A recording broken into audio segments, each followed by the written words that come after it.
l'effort de guerre pour prévenir notamment la menace russe qui prend une allure extrêmement concrète. Lisons ce que dit le Moscow Times sur l'effort militaire de recrutement de Vladimir Poutine.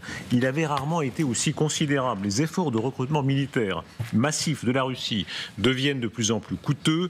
2 milliards de roubles, ça équivaut à 22 millions de dollars par jour en prime d'inscription pour les nouvelles recrues. Ce sont les données officielles du ministère des Finances et des budgets régionaux.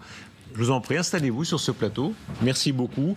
Aurélien Duchesne, première réaction là-dessus, où on voit à quel point... non, passez pas trop dans la caméra quand même, si c'est possible. Aurélien Duchesne, là, on est à un moment où la Russie est en train massivement de mobiliser. Théoriquement, elle négocie. En réalité, elle est en train de massivement mobiliser. Oui, et si on élargit la focale, dans les chiffres que vous évoquez, il y en a un autre. C'est que désormais, 1,6% du PIB de la Russie, de sa richesse nationale, sont désormais alloués à la mobilisation supplémentaire. 1,6%, c'est comme si la quasi-totalité du budget français de la défense était affectée à des recrutements supplémentaires. Maintenant, enfin, quand on regarde aussi l'efficacité de ces recrutements, je rappelle une chose, c'est que certes, la Russie doit fournir un effort de plus en plus lourd pour recruter et fidéliser, mais quand on y regarde, si vous me permettez cette comparaison, la Russie parvient à recruter aujourd'hui davantage d'hommes que les États-Unis ne le faisaient, par exemple, au plus fort de la guerre d'Irak, au moment du surge. Autrement dit, au bout de 3 ans de guerre, la Russie a toujours de la marge en termes de recrutement. Mais ça va de plus en plus difficile parce que aujourd'hui, on a perdu déjà cette main-d'œuvre, je dirais, militaire qui allait peut-être pour quelques idées encore. Aujourd'hui, il faut payer très très cher et les régions commencent à manquer de l'argent, notamment dans la région de Saratov. Ils baissent les primes et ça va être répandu un peu partout parce qu'apparemment ça devient de plus en plus compliqué. Les Russes ont du mal à aller. Ils ont, je dirais, récupéré, en tout cas l'armée russe a récupéré tout ce qui était les alcooliques, tout ce qui était les malades de tuberculose, de sida, de partout, dans les prisons et aussi ailleurs. Et finalement maintenant ils vont aller jusqu'à la Corée du Nord pour trouver les militaires et même en Chine parce que les Ukrainiens ont capturé quelques Chinois déjà qui étaient les mercenaires. Écoutez, la télévision russe, évidemment, qui se fait gloire de cette masse de soldats, et vous allez nous en parler aussi, Général Richoux. Aucun son dans cette salle où les conscrits silencieux et concentrés passent leurs tests. 84 questions permettront d'évaluer leur stabilité nerveuse et mentale. Il n'est pas possible de tricher.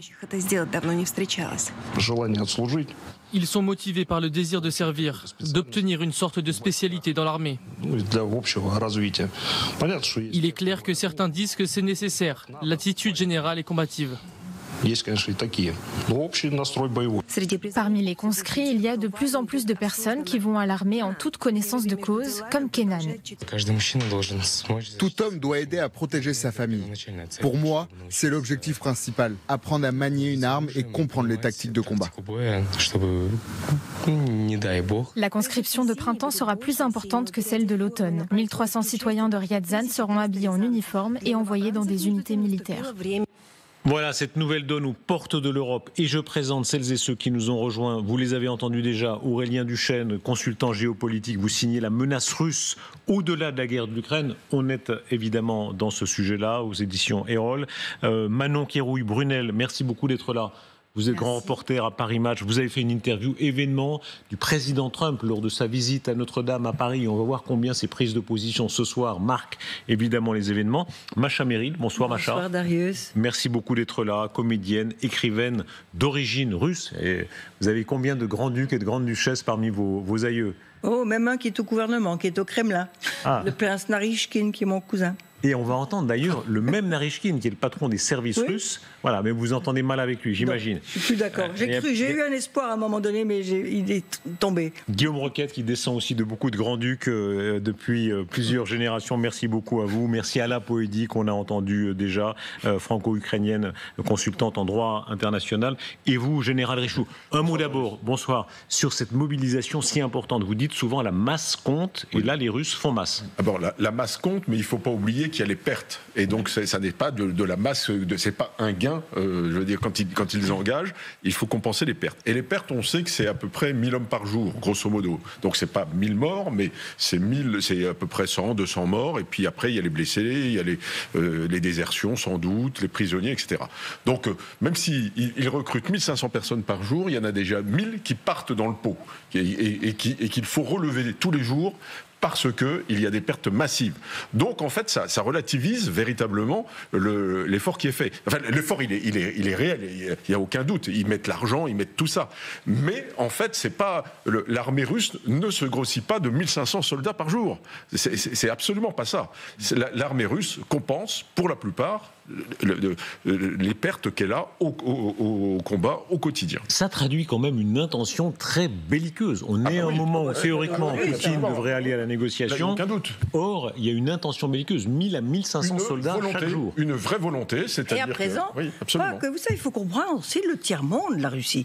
C'est une misère épouvantable. Dès qu'on quitte les grandes les villes, les capitales, c'est tout de suite des gens absolument pauvres. Et donc, ils recrutent facilement avec les moyens économiques, mais aussi, imaginez-vous, en Inde et au Bangladesh, parce que maintenant, il y a et c'est toute la misère du monde qui vient se grossir l'armée russe. Ce qui veut dire aussi que c'est pas des bons soldats, tout ça.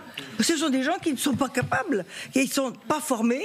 Et donc, c'est un peu de la propagande, une certaine façon de nous dire, regardez comment on recrute, on a beaucoup Attardons-nous bien là-dessus, sur ce que touchent ces soldats. La prime unique moyenne offerte aux recrues dans 37 régions russes s'élève actuellement à environ 1,4 million de roubles. Ça représente 15 500 $. Pour un Russe, c'est beaucoup d'argent. C'est une fortune, c'est vraiment passer de rien du tout à un niveau, c'est un vrai ascenseur social. Et c'est la seule motivation des Russes aujourd'hui, c'est cet argent. Expliquez-nous bien ça. Comment Poutine sort autant d'argent ? C'est quand même beaucoup d'argent à sortir, c'est-à-dire c'est 22 millions au total et 15 500 $ dans un pays où, évidemment, on est très loin de ce niveau-là. C'est pas vraiment... En fait, les chiffres sont exacts, mais il faut savoir que déjà, tout le monde n'est pas payé. Souvent, quand ils sont engagés, c'est pas des vrais soldats, c'est des soldats, la masse qu'on met comme ça, comme à la boucherie, et ils n'arrivent pas même à finir leur mois, parfois. Et donc, les primes ne sont pas payées, les salaires ne sont pas payés, ils économisent parce qu'il y a cette surutilisation humaine. Mais pardon, il y a avant-hier sur ce plateau, on expliquait que l'Union européenne achète encore du gaz russe. On articulait le chiffre, je crois, de 7 milliards, c'était ça ? Oui, on en achète. Donc, cet argent sert notamment à ça. C'est terriblement cruel à dire, mais enfin, de l'argent payé par des États européens de l'Ouest sert entre autres à ça. Oui, indirectement, même si on peut mettre une précision, qui est que quand on dit que la France serait la première importatrice de gaz russe de l'Union européenne, il y a aussi ce qui passe ensuite au niveau allemand, mais qui passe par chez nous. Cela dit, effectivement, et c'est ce que, par exemple, les Estoniens déplorent, 3 ans plus tard, on est toujours à financer en partie de la machine de guerre russe du Kremlin. C'est quand même très gênant. Ce qui est gênant, et surtout, ce qui est de... C'est-à-dire par rapport au discours et aux faits... Mais ce qui va devenir encore plus gênant, c'est si les Américains accèdent aux demandes de, par exemple, Kirill Dmitriev, par exemple, au Kremlin, qui parle déjà de revenir au business as usual avec les États-Unis. Il y aura un exemple très concret. C'est que si on commence à desserrer la contrainte des sanctions envers la Russie, qu'est-ce qui sera réapprovisionné en premier ? C'est le fonds souverain qui permet à la Russie de financer son effort de guerre, qui devrait durer 2 ans au rythme actuel, mais qui pourrait être réabondé si les sanctions sont levées. Comment, d'après vous, Manon Kéroui, les États-Unis regardent ça ? Vu d'Europe, évidemment, c'est quand même inquiétant d'avoir juste là à nos portes cet effort de guerre. Comment Trump regarde ça ? Bon, écoutez, je ne suis pas dans la tête de Trump, mais je pense que tout ça était prévisible. Enfin, depuis le début de ces pourparlers de pays qui s'y sont annoncés, on se souvient que Trump, avant d'arriver à la Maison-Blanche, avait claironné qu'il allait régler la guerre en 24 heures, puis on nous a promis un cessez-le-feu avant Pâques. Bon, là, on voit bien que ces espoirs-là s'estompent. Donc, je pense qu'en fait, cette mobilisation-là dont vous parliez, en fait, c'est surtout aussi qu'au sein de la Russie, la conscription partielle qui avait été lancée en 2022 a été hyper impopulaire. Donc après, on a vu aussi les risques pour Poutine de s'appuyer sur une armée privée arrivé, puisqu'il y a eu la mutinerie de Wagner. On a dézingué tous les prisonniers qu'on avait sortis de prison. Donc effectivement, aujourd'hui, la seule option, c'est volontaire. Et puis, c'est ce qu'on disait tout à l'heure aussi, c'est ces étrangers, ces mercenaires à qui on va signer des contrats dans une langue qu'ils ne comprennent pas, à qui on raconte qu'ils vont se retrouver travailler loin du front et qui sont finalement dans des tranchées. Donc c'est un cynisme d'État auquel on pouvait tous s'attendre, et Trump et les Européens. Il y a une distance, hein. On est à quelques heures d'avion. Et on a l'impression que c'est un autre monde. Ah oui, toutes les mois d'arrivée, je parle avec les Russes. Ce que disait Masha Meryl, ça rappelle à des scènes de l'époque stalinienne où on envoyait comme ça ces masses de soldats qui étaient de la chair à canon. On revient toujours à ça, après 3 ans. Il y a même des troupes de blocage. C'est-à-dire qu'on le sait, ça, maintenant, qu'on envoie des soldats russes et on les empêche de revenir en arrière. Moi, j'étais en bed avec les Ukrainiens pour la bataille de Bakhmout. Ouais. Ils étaient très surpris de voir ces vagues de Russes qui arrivaient, qui se jetaient comme ça au Caspie. Oui, qui savent et en fait, il leur expliquait, quand ils arrivaient à les prendre encore prisonniers, vivants, c'est que derrière, s'ils faisaient demi-tour, on leur tirait dans le dos, de toute façon. Et le 31 mars dernier, Vladimir Poutine a signé un décret présidentiel autorisant une nouvelle campagne de conscription pour 160 000 jeunes de 18 à 30 ans. Oui, alors une campagne, c'est à peu près de 130 000. Hein. Donc là, c'est un petit peu augmenté, mais c'est pas énorme. Ce qui est intéressant, il y en a 2 par an. Ouais. Donc, et ça, c'est des campagnes qui sont normales. C'est de la conscription. Oui, mais ce qui est intéressant, c'est de voir qu'il y a des réserves d'hommes. Et vous demandiez comment réagit Donald Trump, à mon avis, il doit se dire... Tout ceci prouve qu'il faut que cette guerre s'arrête parce que les Ukrainiens n'ont pas les ressources. D'ailleurs, il l'a dit hier dans une intervention à la Maison-Blanche. Il disait ils n'ont pas suffisamment de matériel. D'ailleurs, ils nous en demandent tout le temps. Et puis, ils sont beaucoup moins nombreux que les Russes. C'est évidemment une vision très, très basique de la situation. On n'est pas chez Clausewitz, c'est certain. Mais je pense que ça va le conforter, cet effort de guerre russe, dans sa volonté de mettre fin à ce conflit, même si ça se fait malheureusement au détriment des Ukrainiens. Sur le danger à nos portes, moi, je suis quand même très frappé. On vivait dans l'illusion de la mondialisation. Même quand on allait en tourisme à Saint-Pétersbourg ou à Moscou, que en gros toute l'Europe aurait les mêmes Starbucks, les mêmes Zara, les mêmes je sais pas quoi, Sephora et autres, et qu'en réalité il y a ces zones piétonnes où tout se ressemble, hein, et que tout ça, tout le monde, embrassons-nous Folleville. La trottinette. Alors la trottinette, parfait, la trottinette, partout le style Hidalgo, et en réalité on découvre qu'à quelques heures d'avion, Masha Meryl, et vous le dites très bien, on est resté parfois aux années 30 ou même au 19e siècle. Au pire que ça, mais moi je vois des Russes. Hein. Dans mon festival de cinéma, là, je fréquente des cinéastes, par exemple, qui filment tout ça, parce que évidemment les cinéastes aiment montrer leur pays comme il est. C'est pour ça que le cinéma a une telle valeur. Mais c'est incroyable. C'est un recul considérable par rapport aux années du communisme. C'est pire que pendant le communisme. Et puis surtout, moi je refuse de considérer... Le communisme était loin d'être une partie de plaisir, disons. Non, mais c'est quand même, ils ont tous appris à lire et écrire. Ils ont tous été soignés, modestement, mais soignés dans toutes les républiques de Russie. Non, il y a peut-être moins de monde dans les goulags. Je refuse de considérer la Russie de Poutine comme un pays normal. Ce n'est pas un pays normal et on ne peut pas négocier. Sous Staline, c'était pas normal non plus. Ça, je vous assure, on peut être sûr que c'était pas normal sous Staline. Ça, il n'y a pas de doute. Écoutez, je ne sais pas. Il faut nuancer. Il y avait des choses pas mal dans le communisme quand même. Non. Alors, il y avait des victimes, évidemment. Écoutez, il y a 12 000 civils en tôle en ce moment chez Poutine. 12 000, des professeurs, des ingénieurs, des philosophes, au Goulag, il y en avait quand même beaucoup plus.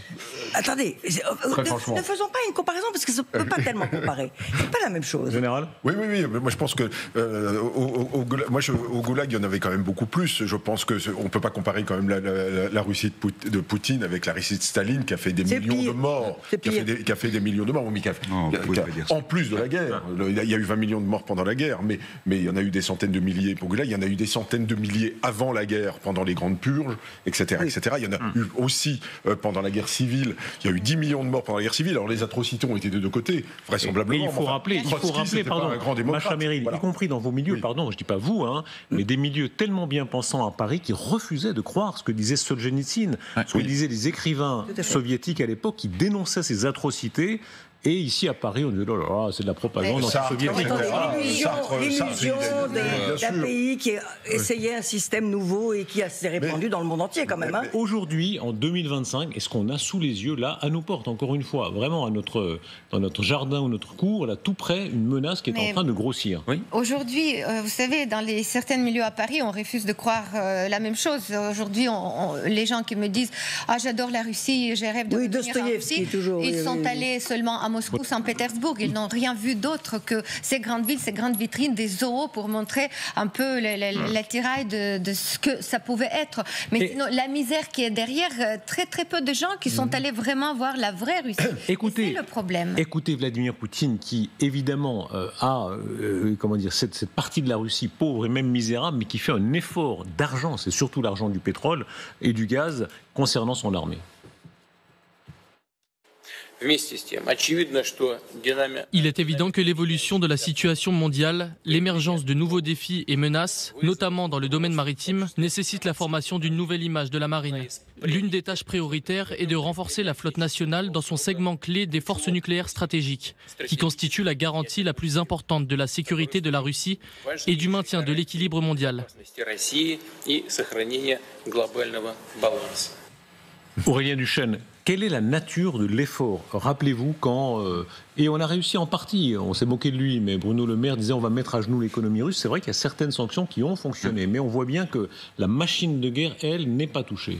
Oui, on est dans ce que Georges Sokolov appelait la puissance pauvre, c'est l'histoire de la Russie. Une puissance qui, Astolf de Kustine l'expliquait très bien lui-même, qui fait primer la puissance brute, la derjava, comme on dit en Russie, sur le bien-être des citoyens, avec malheureusement un assentiment de cette population. D'ailleurs, quelque chose qui concourt à l'assentiment de la population, c'est que l'économie de mort qu'on évoquait en début d'émission, les primes massives pour les recrutements, ça profite aussi aux régions les plus pauvres. C'est un effort de redistribution massif qui rend d'autant plus indolore, entre guillemets, l'effort qui est demandé. Et enfin, s'agissant de l'idée de mettre l'économie à genoux, non seulement on n'y est pas parvenu, et malheureusement, au moment où l'économie de guerre russe commence à toucher du doigt certaines limites, l'inflation, l'incapacité à financer de la durée l'effort de guerre avec un flux souverain qui va s'épuiser, c'est au moment où les Américains sont convaincus, eux, du fait que non, le rouleau compresseur russe est inarrêtable et qu'il faut arrêter les frais. Mais quand un pays dépense 40% de son budget pour la défense, il y a un problème. Ça veut dire que quelque part, il va s'écrouler ailleurs. C'est 40%. Ouais. En France, c'est 14 ou 14,5%. 14,5%. Je veux dire, on voit bien quand même, c'est complètement différent. Là, il y a un déséquilibre qui peut pas, dans la durée. On est d'accord. Et malheureusement, c'est au moment où les Américains veulent qu'on arrête les frais qu'on pourrait commencer à avoir les